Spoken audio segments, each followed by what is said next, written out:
Magluluto tayo guys ng tinolang baboy. Ito yung ating lulutuin guys. Tinolang baboy. Ayan, ating sangkap. Repolyo. Ayan, ito lang yung ating sangkap guys. Pero magluluto na tayo. Nagisa ko na yung bawang. Bawang. Hinit natin sibuyas. Ayan. Mix na natin yung kamates. Ayan. Mix natin ang loya.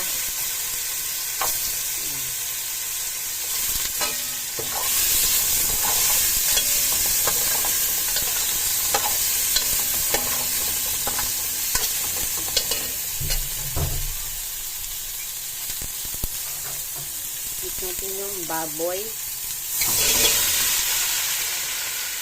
Ayan yung baboy.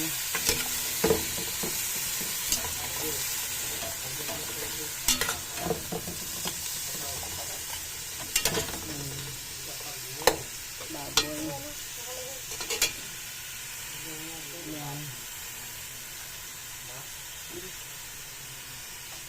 Natin ang asin. Asin. Ating asin lang guys.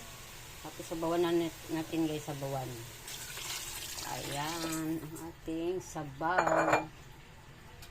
Ayan. Sabaw. Ganyan natin ang sabaw guys. Masarap yung maraming sabaw. Sa nilagang baboy. Ayan, lalagyan na natin ng sabaw. Ayan. Okay na yun guys. Ayan guys, lagyan natin guys yung ating gulay guys na repolyo. Ayan.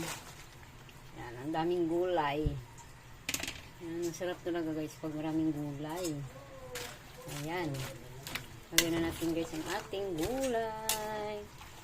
Sa nilagang baboy. Ayan. Ang sarap nito.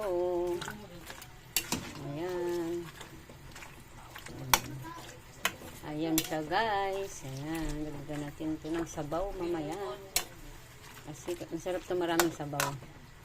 Ayan.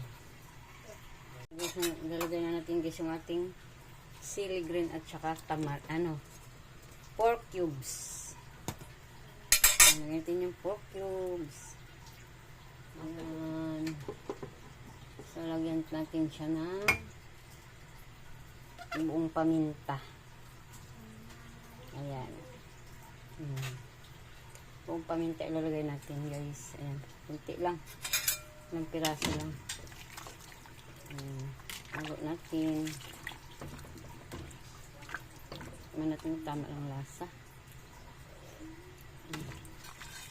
Ayan. Lagyan na natin guys yung ating cubes. Ayan. Ayan. Tignan natin siyang pakuluin kasi maluluto na yan. Ayan guys, luto na guys ang aking nilutong tinulang baboy guys. Nilagang baboy. Ayan, luto na siya guys. Ayan, lutoit na. Salamat sa panonood. Sana nagustuhan niyo to ang aking nilagang baboy. Ayan. Ayan.